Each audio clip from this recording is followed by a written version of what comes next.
Boa tarde, oitavo ano, vamos lá. Vamos hoje encerrar o modo imperativo, o nosso conteúdo. E hoje mesmo também eu vou marcar um trabalho para vocês apresentarem em forma de vídeo. Quando eu terminar a correção aqui, eu vou explicar e vou dizer a vocês como vocês irão fazer.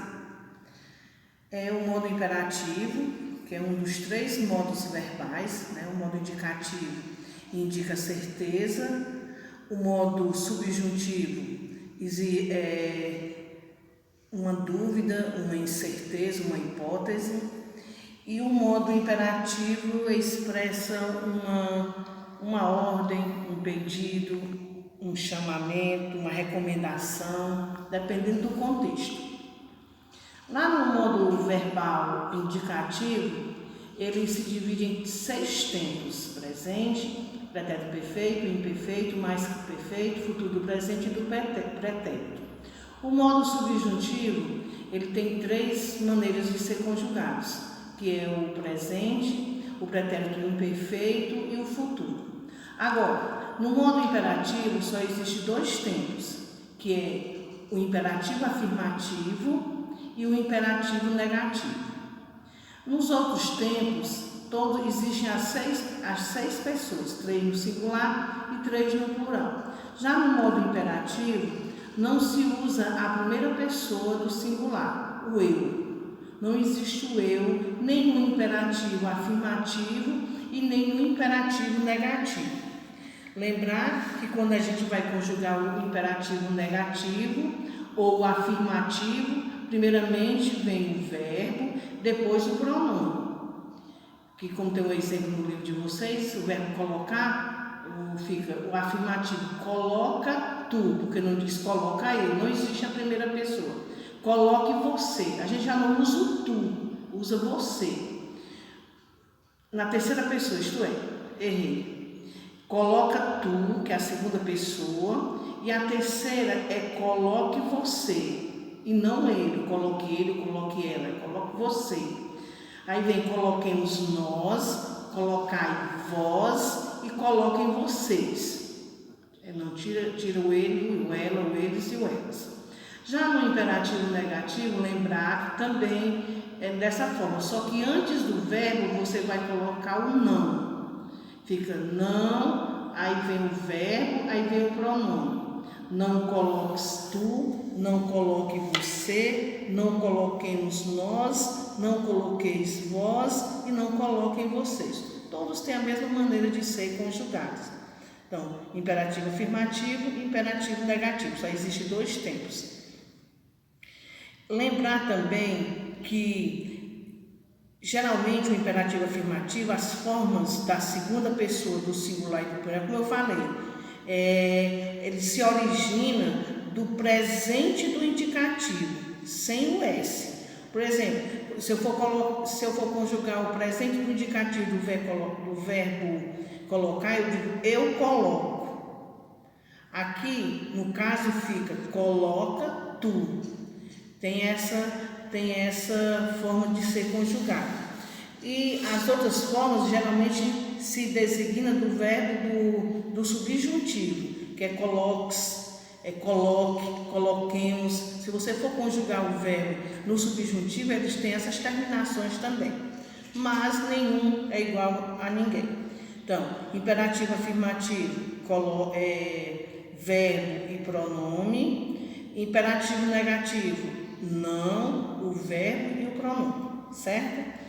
Agora vamos ver aqui a correção da última atividade que vocês fizeram, da página 204, que diz assim, o modo imperativo na construção do texto.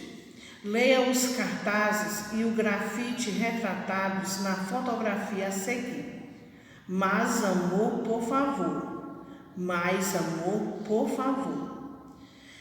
1. Em 2009, o artista Igor Marota grafitou por muros e tapumes da cidade de São Paulo a frase mais amor, por favor. E sua mensagem se espalhou pelo país e pelo mundo.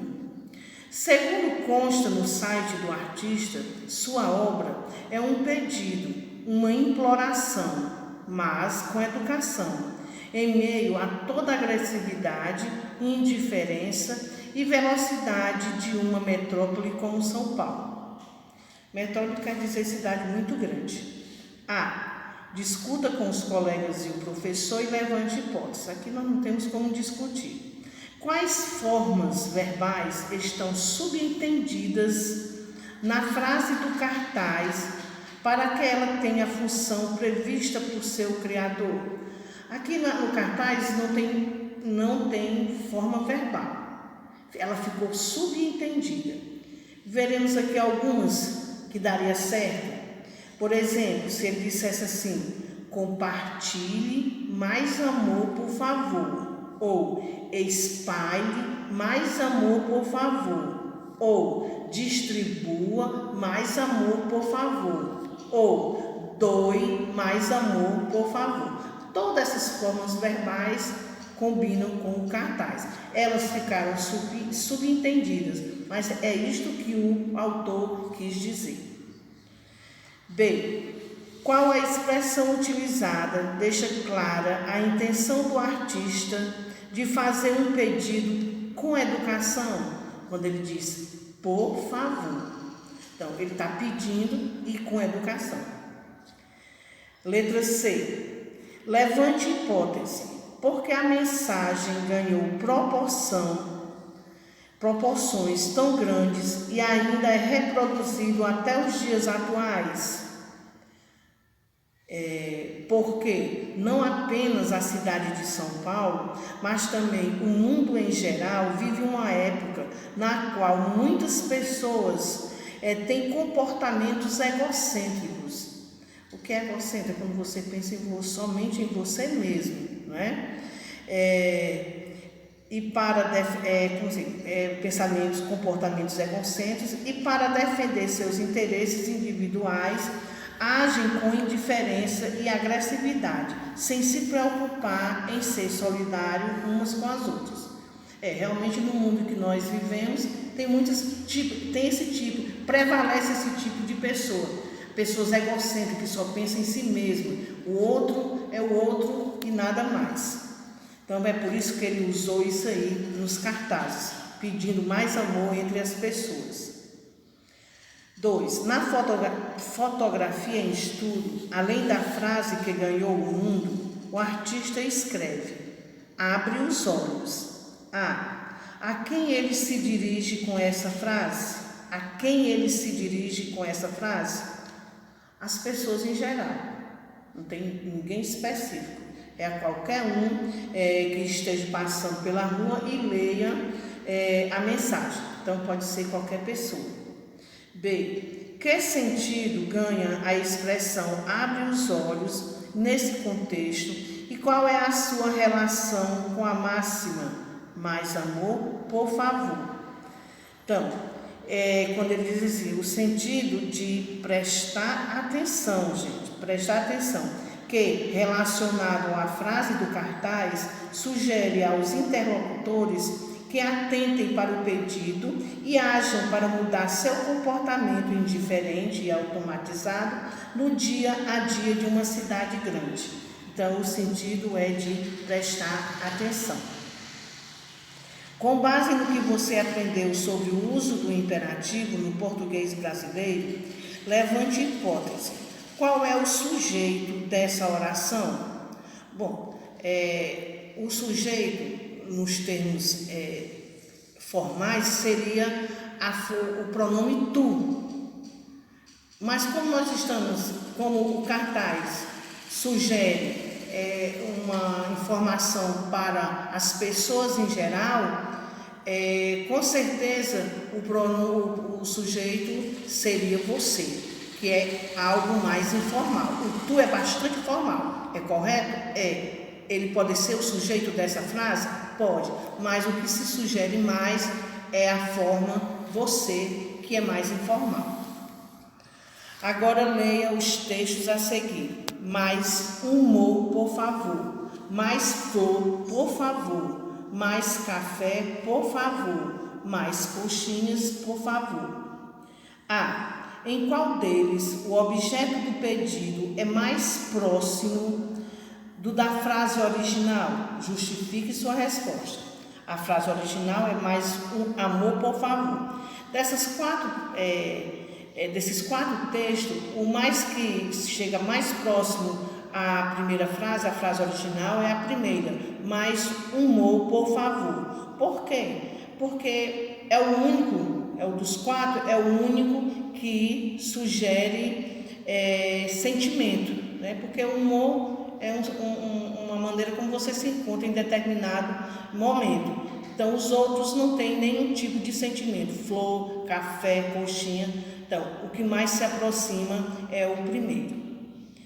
B. Levante hipótese. Que formas verbais podem estar subentendidas em cada um desses textos? Poderia colocar: tenha mais humor, por favor. Na outra poderia ser: espalhe mais flor, por favor.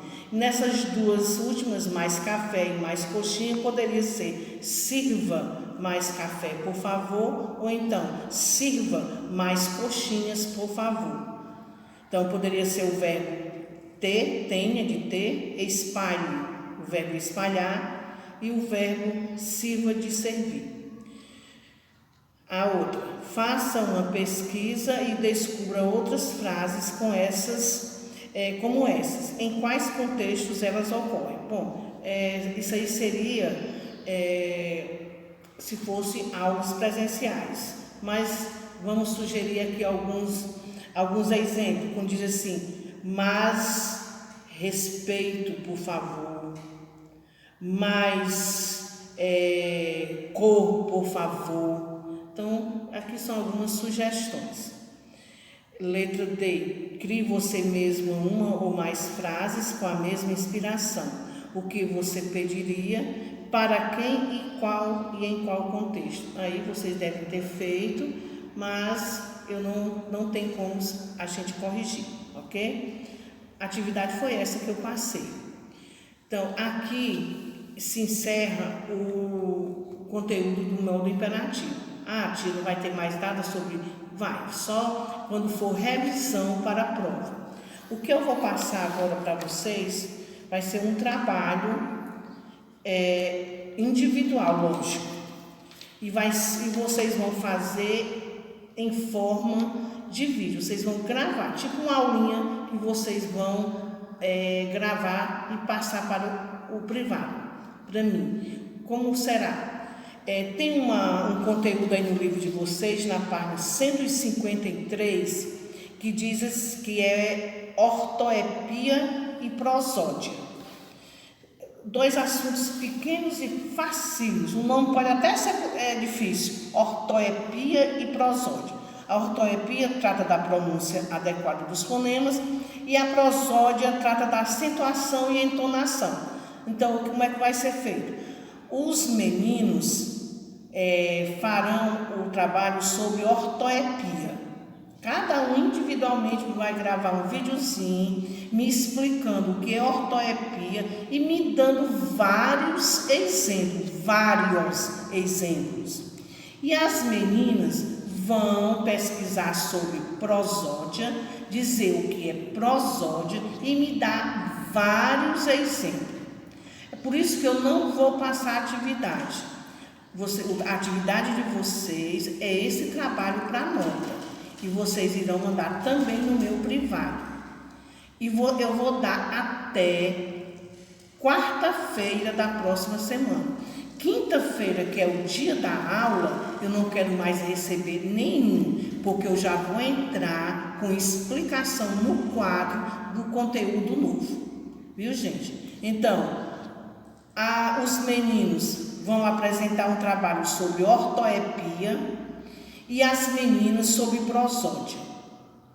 Na página 153 tem o início. Vocês pesquisem na internet, que é um assunto fácil e bastante fácil de vocês apresentarem, ok? Por hoje é só. Na próxima aula vai ter conteúdo novo. Tchau.